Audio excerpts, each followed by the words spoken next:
Halo guys, welcome back to Korea Remit bersama orang Korea yang medok.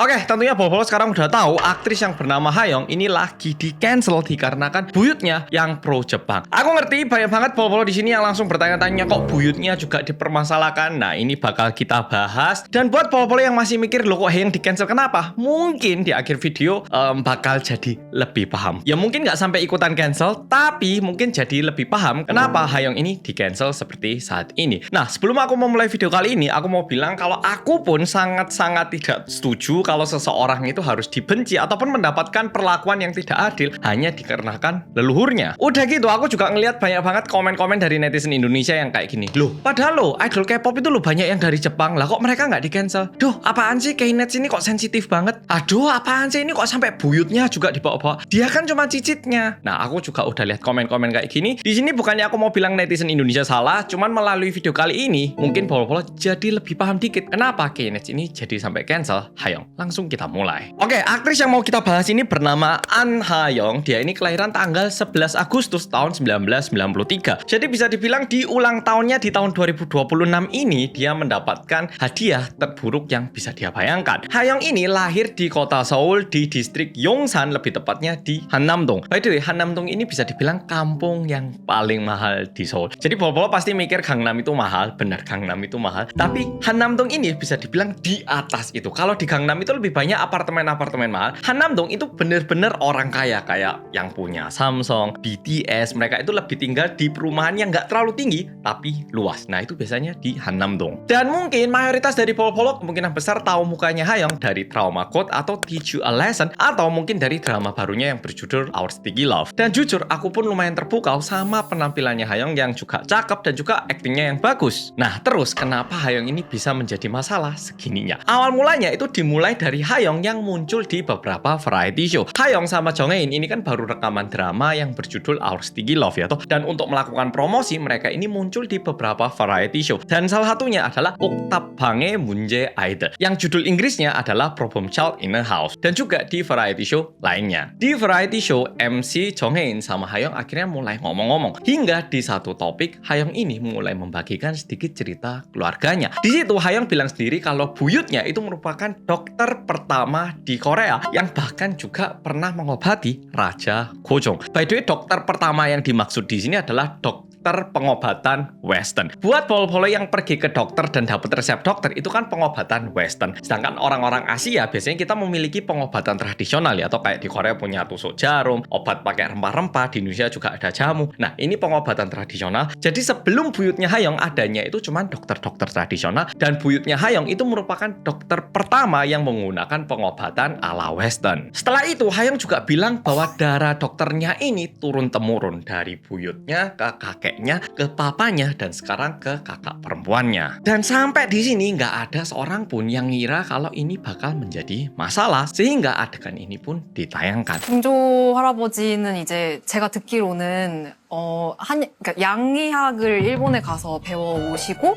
그 한양에 개원을 하신 첫 의사셨다고. 서양식 병원을 만드신 분인 거네. 고종 황제를 진료를 하셨다고요? 진짜요? 네, 맞아요. 네, 할아버지도 이어서 하셨고, 네, 아버지도 하셨고, 이어서 네, 언니 또 언니가 좀 뒤를 이은 거네. 네, 맞습니다. 네.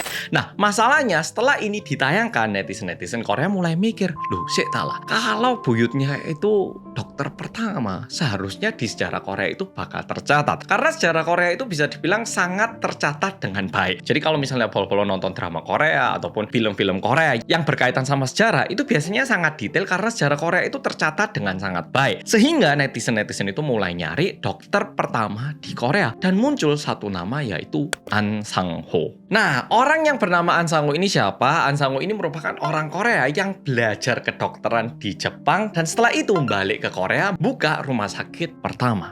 Dan itu merupakan spark pertamanya ataupun percikan api pertamanya. Dari dulu satu PR yang belum terselesaikan di tanah air Korea adalah memberantas orang-orang yang mengabdi ke pemerintahan Jepang waktu Jepang ini menguasai Korea. Dan tentunya Bolo tahu, aku juga belajar sejarah di Indonesia. Di buku sejarah Indonesia pun tertulis waktu Indonesia dijajah 3,5 tahun oleh Jepang itu lebih menyakitkan dibandingkan dijajah sama Belanda selama 350 tahun. Tapi Korea bisa dibilang dikuasai selama 35 tahun. Dan waktu Waktu 35 tahun itu bukan waktu yang singkat, sehingga selama 35 tahun, warga Korea pun sangat berusaha untuk membebaskan diri dari Jepang. Nah, masalahnya di saat orang-orang Korea mau memberantas ataupun melawan orang Jepang, ada aja orang-orang yang memilih menjadi spy-nya orang Jepang. Di sini, buat pol-pol yang pernah nonton drama kayak Mr. Sunshine bakal paham apa yang tak maksud. Buat yang nggak paham kayak gini, misalnya waktu Indonesia itu lagi dijajah sama negara lain, nah waktu itu kan Indonesia juga punya kayak strategi bambu runcing, perang gerilya, kayak gitu itu ya toh. Tapi ada orang Indonesia yang mikir kayak gini, sik lah daripada aku ikutan perang bambu runcing ataupun gerilya gini, kalau aku maju kan nanti mati. Guys, daripada gini, ini tak beritahu aja ke orang asing itu, biar paling nggak keluarga aku sama aku selamat. Udah gitu siapa tahu aku dikasih penghargaan. Nah, terus orang ini pergi ke orang asing itu dan membocorkan rahasia strategi perang Indonesia misalnya. Dan diakibatkan itu misalnya serangan Indonesia gagal coba. Gimana perasaannya? Sehingga orang-orang Indonesia banyak yang meninggal, sedangkan satu orang itu sama keluarganya dapat uang, hadiah, dan juga jabatan misalnya. Jengkel kan ya toh? Nah, orang-orang seperti ini di Korea disebut sebagai orang-orang Chinilpa. Chin itu artinya apa? Bisa dibilang dekat atau friendly. Il artinya Jepang, Pa artinya kelompok. Jadi orang-orang yang lebih memilih berteman sama orang Jepang. Makanya dibilangnya pro Jepang. Jadi pro Jepang yang dimaksud di sosmed-sosmed itu nggak sebatas cuman suka, tapi lebih membela Jepang dibandingkan negaranya sendiri. Jadi kalau misalnya kamu ketemu orang Korea terus kamu bilang ke orang Korea, kamu Chinilpa ya? Itu sekelas kamu bilang ke orang Eropa, kamu pro nasi. Segitunya. Jadi please jangan menggunakan kata ini seringan itu. Oke, ini kata yang begitu berat dan juga kata yang sangat tidak pantas digunakan.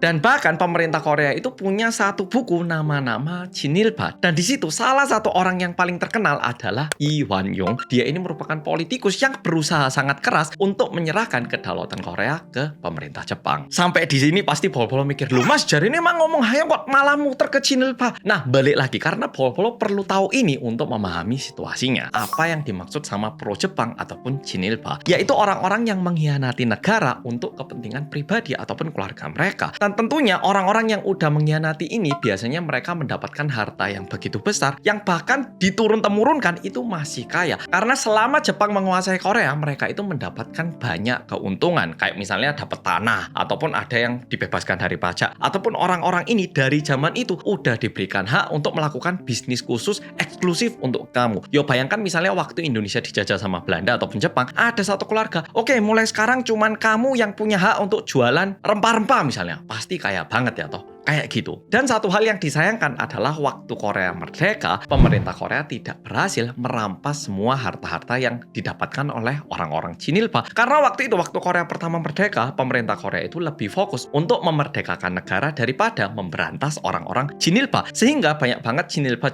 waktu itu yang berhasil mengubah aset mereka. Misalnya tanahnya cepet-cepet dijual, lalu bikin perusahaan. Ataupun cepet-cepet dijual, lalu ganti aset lain. Sehingga sampai sekarang masih kaya dan bisa dibilang, ya nggak bisa diapa-apakan. Sekarang pertanyaannya adalah, apakah buyutnya Hayong yang bernama An Sang-woo merupakan Chinilpa? Memang betul, nama An Sang-woo itu tidak tertulis di buku catatan list nama Chinilpa karena tidak memenuhi beberapa persyaratan. Nah, untuk ini terlalu detail jadi nggak tak sampaikan. Nah, sekarang mari kita bahas orang yang bernama An Sang-woo. An Sang-woo memang betul merupakan dokter pertama yang belajar di Jepang dan bahkan nikah sama orang Jepang. Dan juga tertulis kalau An Sang-woo itu beneran pernah mengobati Raja Korea yang bernama Raja Gojong. Tapi juga ada rumor, yang ini rumor oke, jadi hingga saat ini tidak ada bukti, tapi hingga sekarang ada cerita-cerita yang bilang bahwa An Sang-woo itu adalah orang yang berusaha meracuni Raja Gojong. Jadi yang ini rumor oke, yang ini rumor, aku udah bilang rumor, ini nggak pasti oke, ini tidak pasti oke, ini cuma rumor. Tapi di luar itu juga ada catatan yang bilang kalau An Sang-woo juga merupakan dokter yang mengobati Lee Hwan-yong saat Lee Hwan-yong itu menerima serangan dari salah satu pahlawan kemerdekaan Korea. Ya, yang ini agak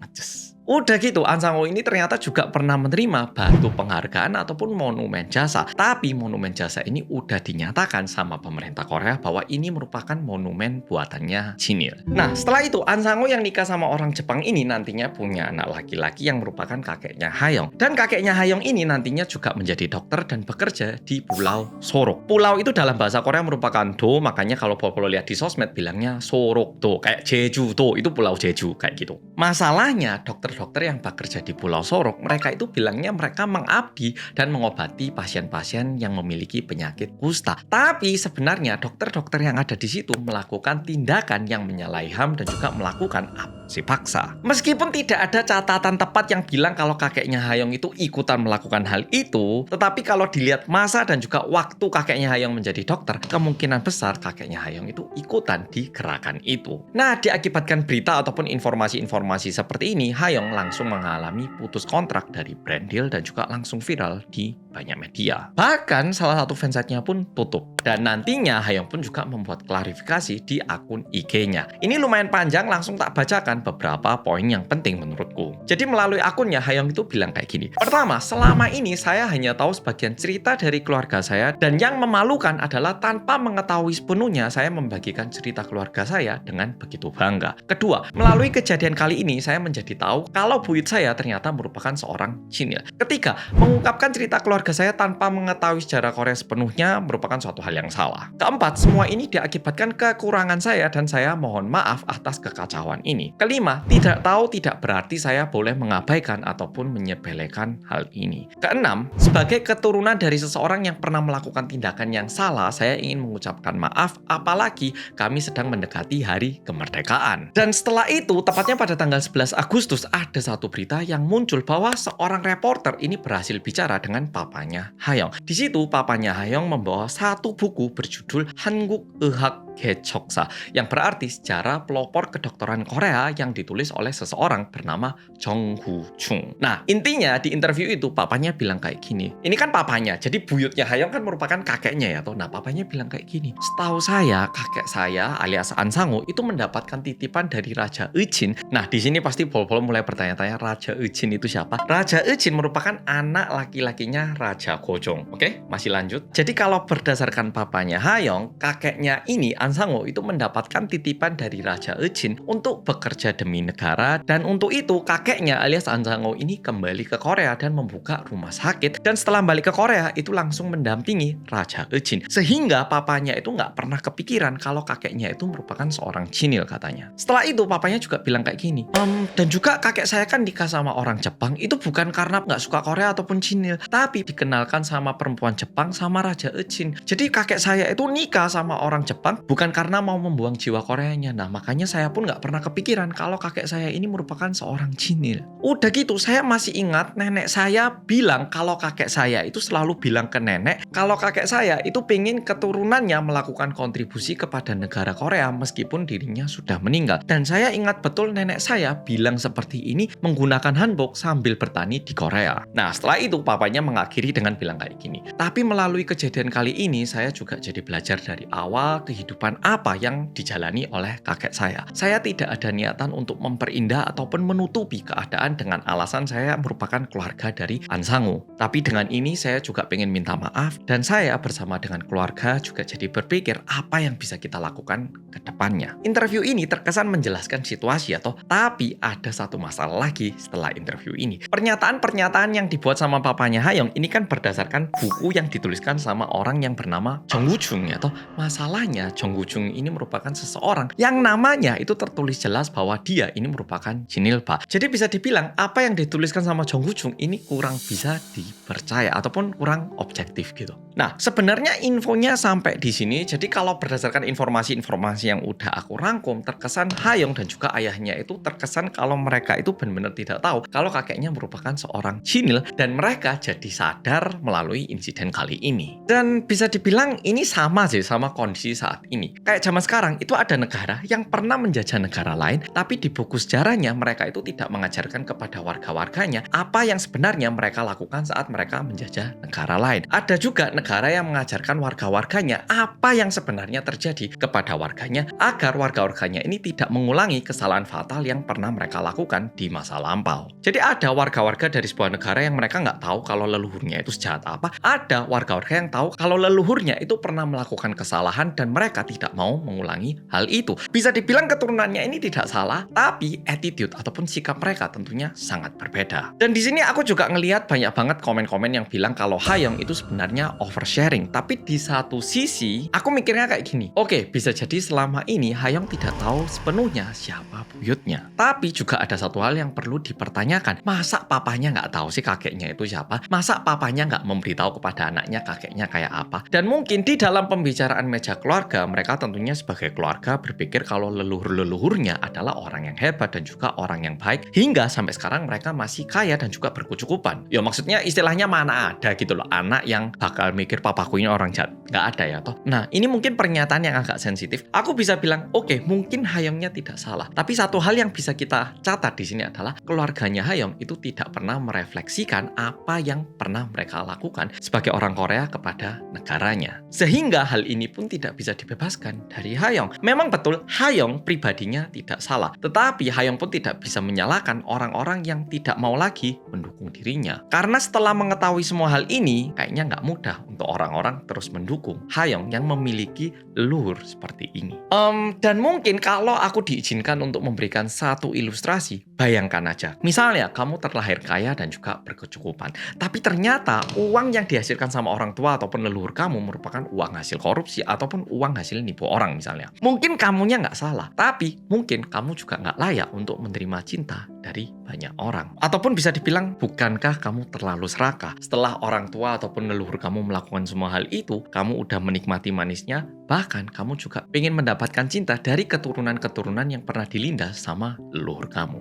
Sampai di sini, dan di sini aku mau menjawab pertanyaan-pertanyaan yang aku lemparkan di awal video tadi. Kayak yang pertama, lah kan idol K-pop banyak juga orang Jepang, lah kok mereka nggak dipermasalahkan? Idol-idol K-pop yang berasal dari Jepang, aku yakin paling nggak mereka ini bukan orang-orang yang membuat suara ataupun vokal masalah politik. Ya bayangkan aja kayak gini. Kalau misalnya pertanyaan ini tak Indonesia kan, apakah orang-orang Indonesia benci orang Belanda sama Jepang? Jawabannya enggak. Tapi kalau misalnya orang Belanda ataupun orang Jepang itu tidak merasa bersalah dengan apa yang pernah dilakukan sama leluhurnya, pasti warga Indonesia juga nggak nyaman ya. Tuh kayak kemarin-kemarin itu aku sempat lihat satu video, kayak ada satu orang Belanda yang bilang kalau Indonesia itu sekarang bisa kayak gini berkat dijajah Belanda. Nah tentunya ini satu pernyataan yang nggak pantas ya toh. Nah apakah orang Indonesia benci orang Belanda? Tidak. Tapi orang-orang Belanda yang seperti ini dibenci ya toh. Nah itu sama. K-pop idol asal Jepang itu nggak apa-apa. Tapi kalau misalnya idol Jepangnya ini vokal ataupun membuat pernyataan-pernyataan yang tidak nyaman, tentunya orang-orang itu pun tidak bakal bisa bertahan di K-pop. Dan tentunya pertanyaan-pertanyaan kenapa buyutnya dibawa-bawa dan kenapa cicitnya disalahkan, mungkin berdasarkan video kali ini pemikiran Polo-Polo juga sedikit berubah. Dan kalau misalnya ini pingin tak ilustrasikan lagi, misalnya nih ada influencer dia itu bikin konten suka bantu-bantu orang ataupun dia terkenal lah gitu. Tapi nantinya ketahuan kalau dia ini ternyata merupakan anak seorang koruptor misalnya. Tentunya pandangan orang-orang tentang influencer ataupun artis ini bakal berubah ya toh,